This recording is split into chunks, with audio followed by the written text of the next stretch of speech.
ఇప్పుడు రష్మిక కెరియర్‌లో first college story, love story అనుకోవచ్చా అది? అంటే ఆవిడ ఫస్ట్ 'చలో' ఇంకా ఆ టైంలో చేశారుగా. ఆ! అంటే అసలు first Kannada cinema first cinema college based స్టోరీయే కదా! ప్రాబబ్లీ దాని తర్వాత మళ్ళీ ఇదే.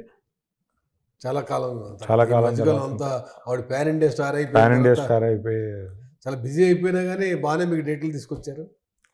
అది ఆవిడ కథ నమ్మి ఇలాంటి సినిమా చేయాలి ఈ పాయింట్ ఆఫ్ టైంలో అని చేశారు. యాక్చువల్‌గా మీరు 'బేబీ' సినిమాకి కో ప్రొడ్యూసర్‌గా ఉన్నారు. హ్మ్. 'బేబీ' సినిమా హీరోయిన్ ఓరియెంటెడ్ సినిమానే అది. అవును. ఒక అవును. అమ్మాయి అమ్మాయి చుట్టే ఉంటుంది. తిరుగుతుంది.